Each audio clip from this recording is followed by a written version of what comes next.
All right. Thank you for your patience and welcome.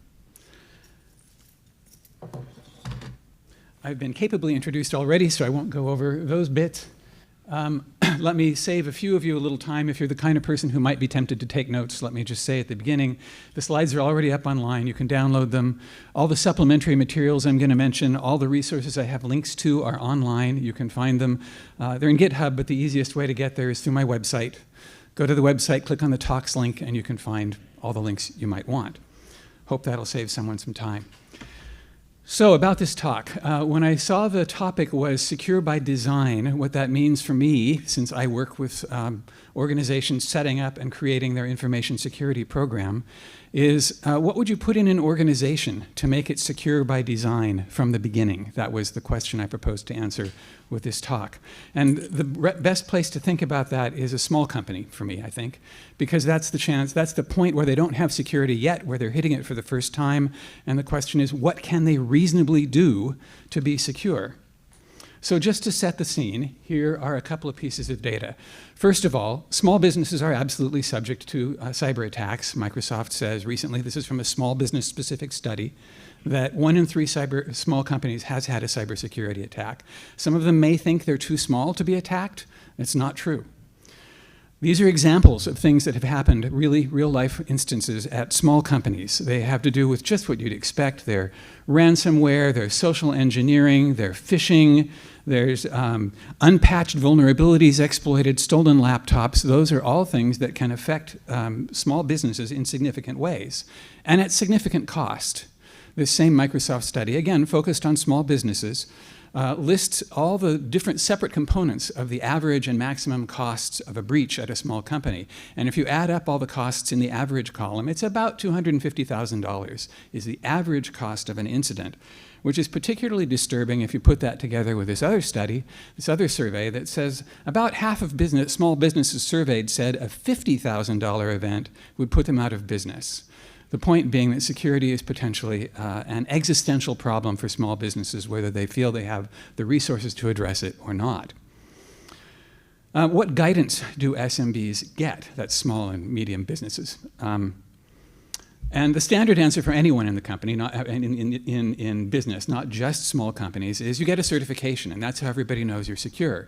Typically it's SOC 2, it might be ISO. If you have that, you have the answer. That's the easy way, right? Just go do that.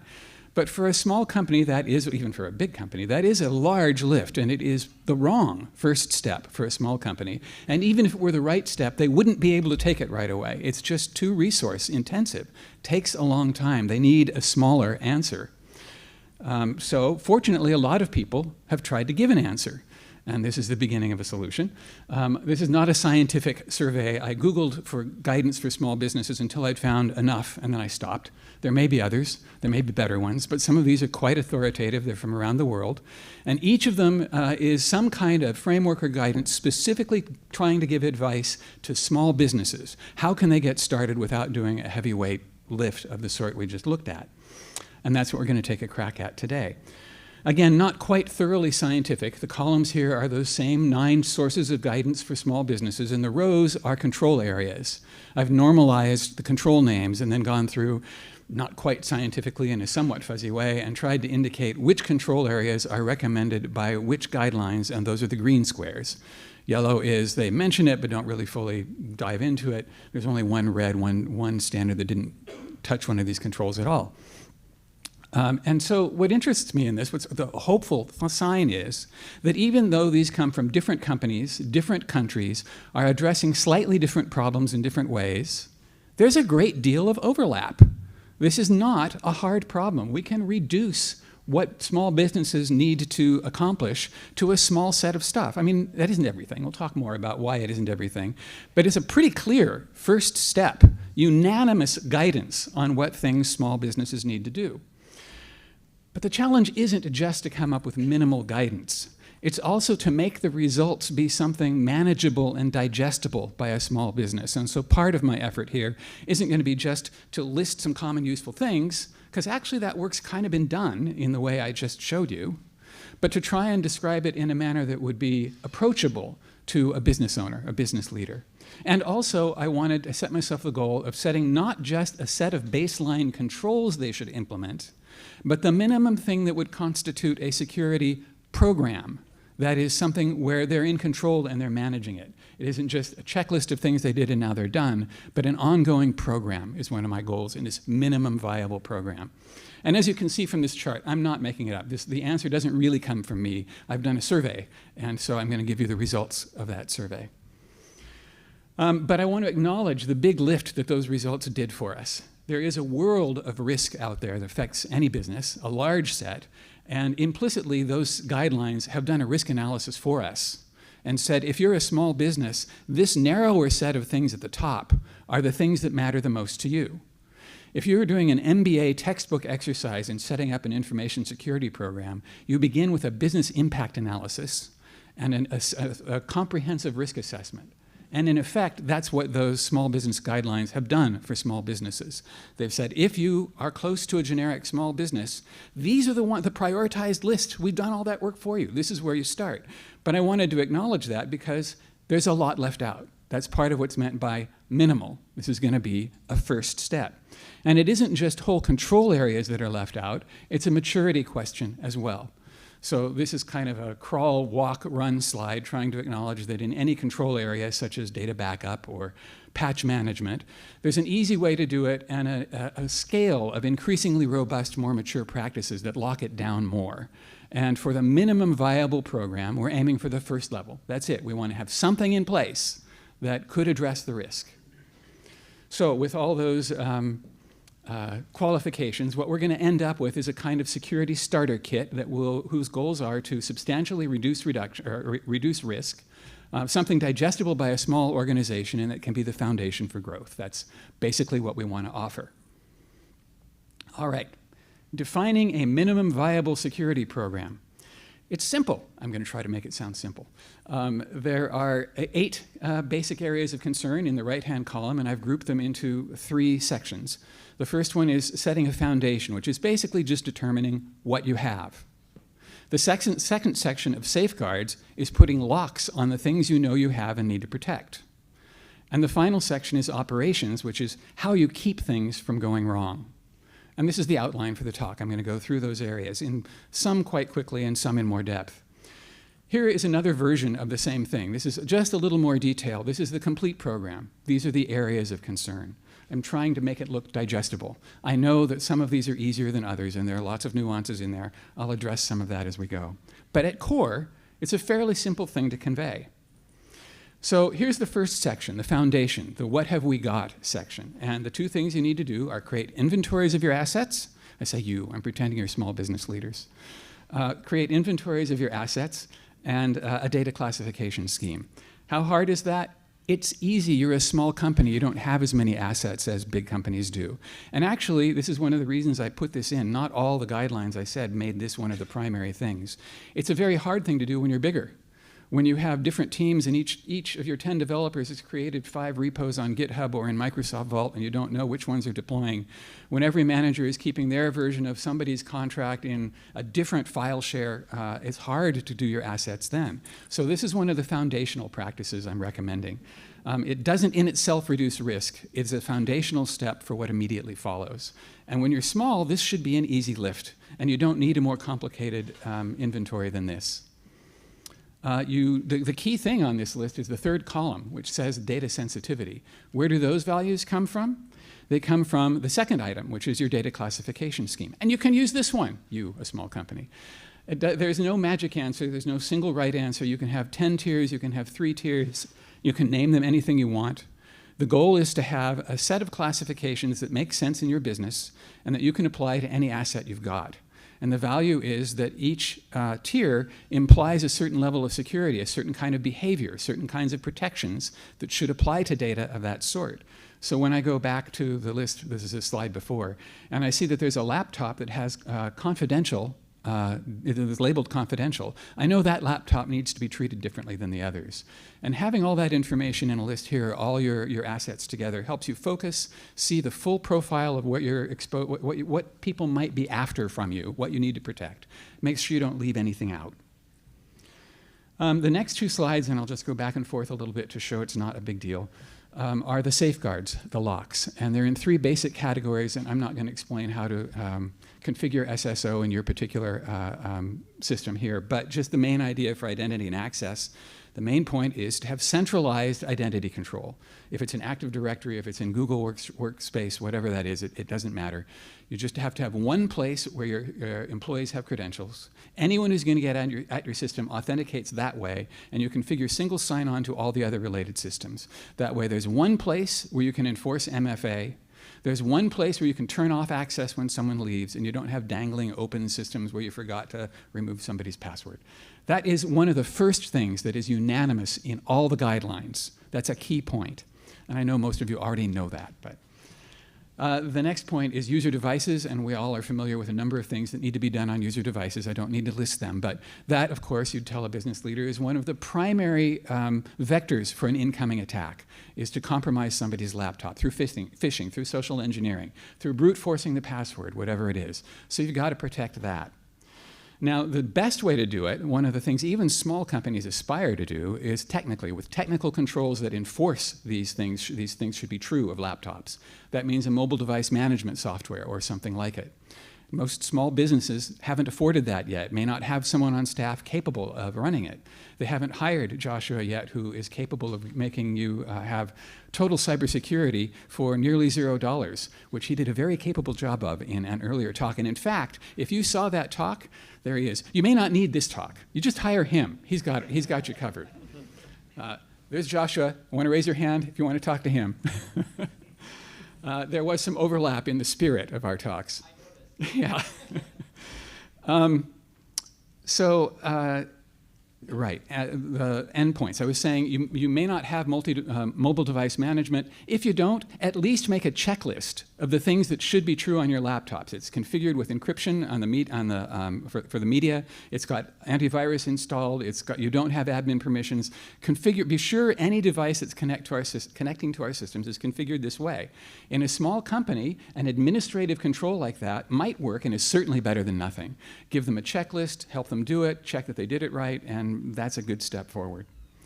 Infrastructure may not apply to all small businesses. Not all businesses host a network of their own. Their network may be Microsoft's or Google's. But if they do have a network of their own, there are some basic controls we know about, particularly the edge controls need to be in place. For all that I'm not going to talk in detail about configuring many of those things, I am pointing to resources that would help a small business leader orient and get the idea what's needed in each area. And I've carefully looked for resources that I think would make sense, are readable by a business leader, that are not long encyclopedic NIST-level specifications, but are directed for someone who wants the core information quickly.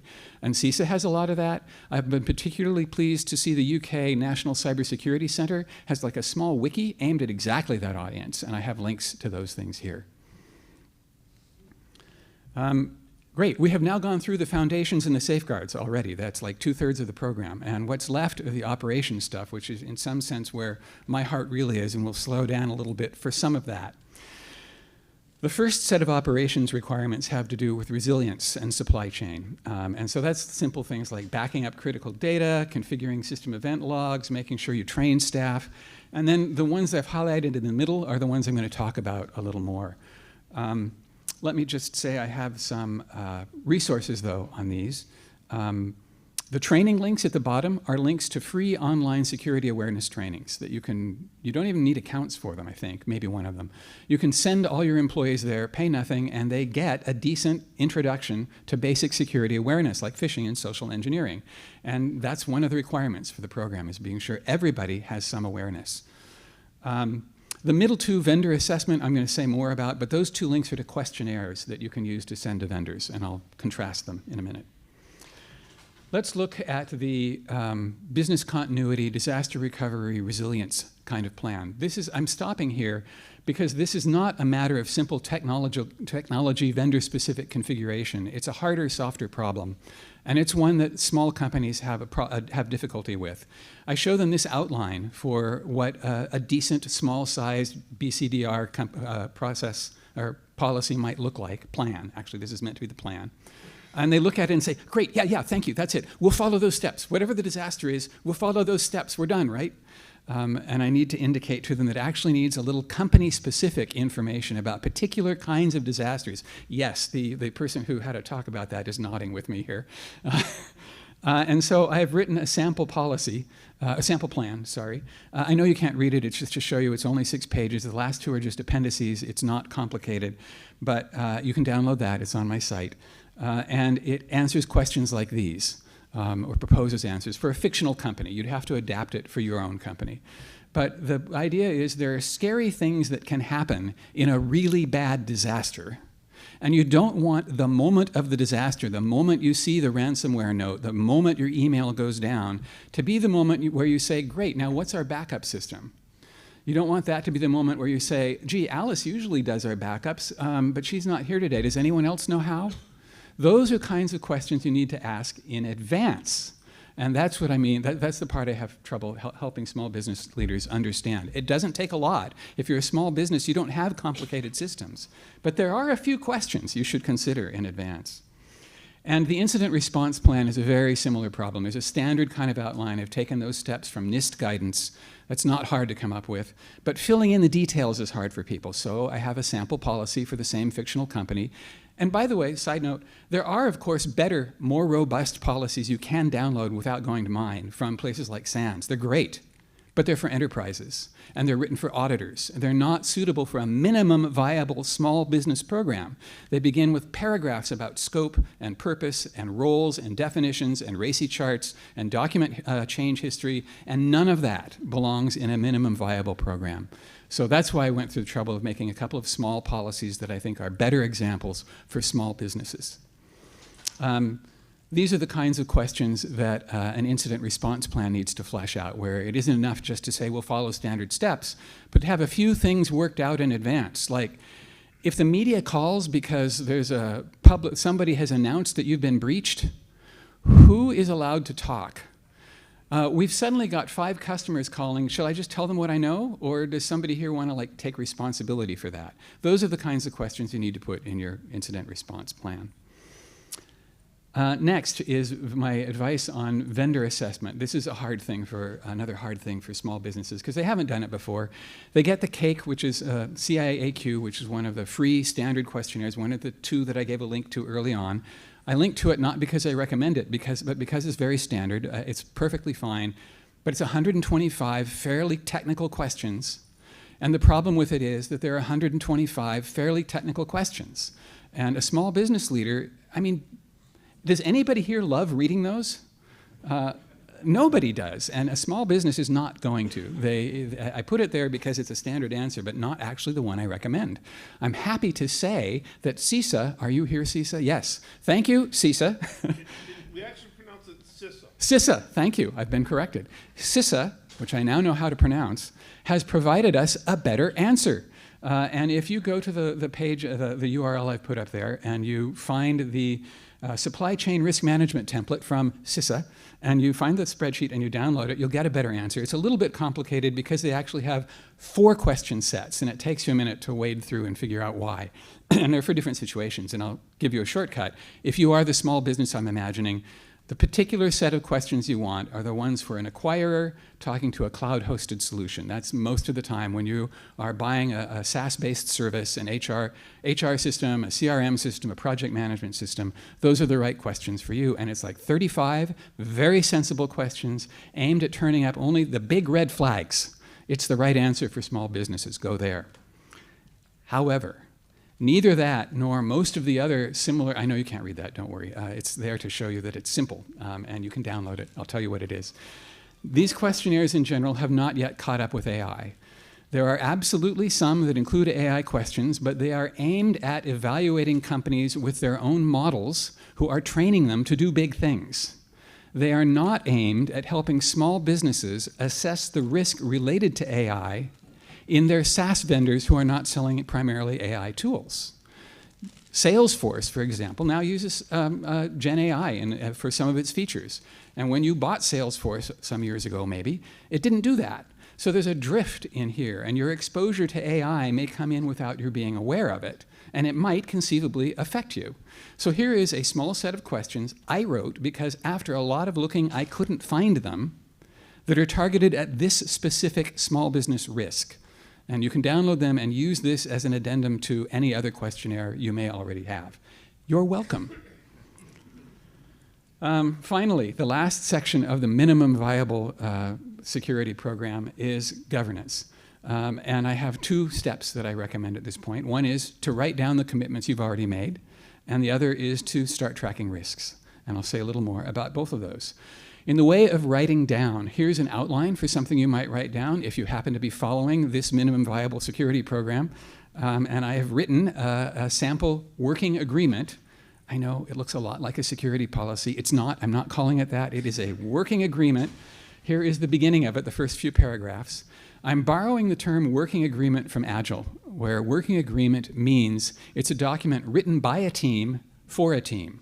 The author is a team member. The only intended audience are the other members of your team, in this case, your small company, who are all going to abide by whatever security rules you all agree on. And that's what this is trying to capture. That's all it is and nothing more. You can see towards the bottom where the bullet points are, it starts to have just single basic sentences about the things your company has decided it's going to do. Things like, the IT team shall maintain an inventory of hardware and software assets. Just a simple, easy statement like that. For each of the basic security controls you decide you're going to put in place, the security officer will create a data classification scheme. And it's just one sentence like that for each of the things in whatever minimum viable program you decide on. The value of this, I mean, it doesn't reduce risk in itself, but it's a step towards creating a consistent process. As your company grows, as your assets grow, as your services offered and your customer base change, this is something you can refer to remind yourself, wait, this is what we're trying to do. Can we still do this old thing in the new situation we now face? So trying to set a direction is what the purpose of the working agreement is. And finally, this might be the hardest point for me to convince small business leaders they need to do. I think you need to track risks. We talked a little about risk at the beginning of this, where I said those 9 sources of small business guidance had already done a comprehensive risk analysis, at least in effect, by prioritizing to just the minimum stuff you needed to do. And now you've got that in place, having walked through this program. What are you going to do going forward? You need to keep track of the risks that affect your business. And you can do it simply. It's easy to do. Here is an example of a list of risks. You just put, like, what's the risk about? You say, for your business, do you believe you are very likely to see that risk exploited? Is that kind of incident likely to happen? If it did happen, how severe is it likely to be? Like low, medium, high in each category.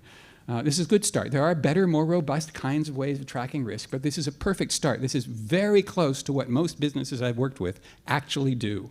So this is a perfectly reasonable start. And in the last column, I've started a list. If I decide I care about this risk, what am I going to do about it? It's not a commitment to do all those things, but just brainstorming. What levers could I pull if that's too much risk for me?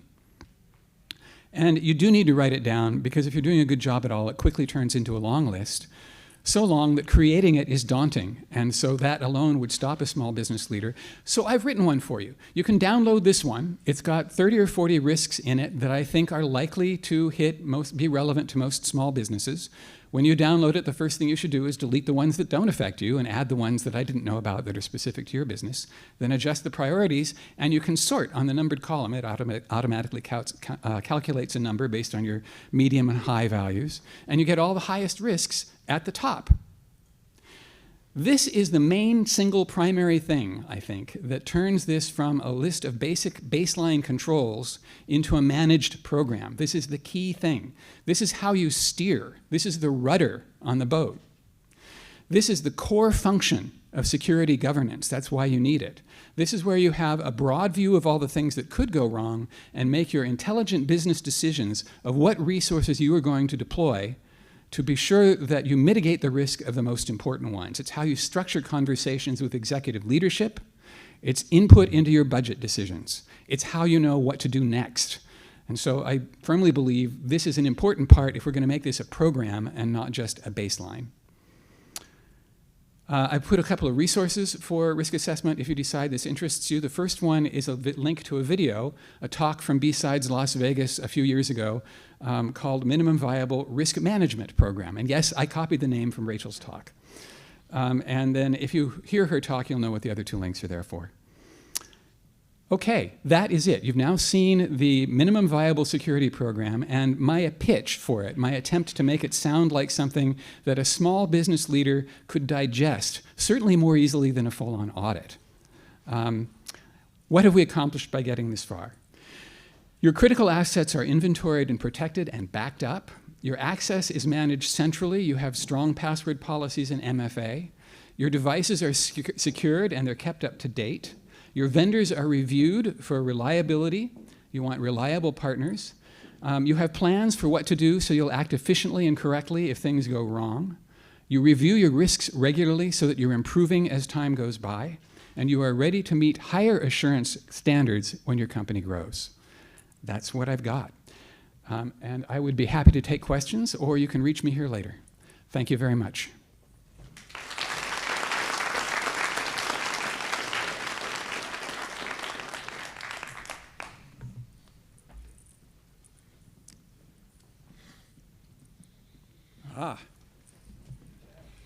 The CISA representative.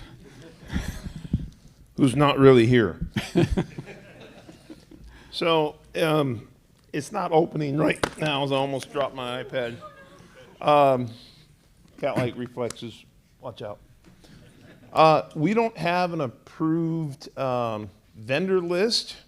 However, we do have an approved product list, which you then can infer, which we don't make recommendations, but doesn't that sound like a recommendation? You can then infer these are approved products. That supply chain concern is, that is 7 icebergs stacked on top of each other. We aren't even getting close to talking about what can happen with the supply chain. And if you are not checking that monthly, I would put that in your job duty task somewhere to see what's changed on that approved product list so that you're current, because that threat vector, if Taiwan kicks off with China, you're going to want to know that approved product list a year ago, not 6 months from now. That is a great resource, thank you. And if I'm lucky enough to get to give this talk again somewhere, I will certainly include a reference to that list. It's a great resource. Sounds like a perfect thing for small businesses. Would certainly save them work, thank you. And if anyone else has other recommendations for things I should add, I'd be grateful to hear them, now or later. Yes? NIAP has another approved product list as well. Ah, okay. Another, from which organization? It's NIAP, it's a partnership with like the NSA and stuff. They have approved product profiles and then they have approved products. Perfect, thank you. Some of it might orient more towards larger enterprises. Mm-hmm. Okay. I think we are probably a couple minutes over time, so I should probably just cut it off. But I will be around and happy to talk more. Thanks a lot.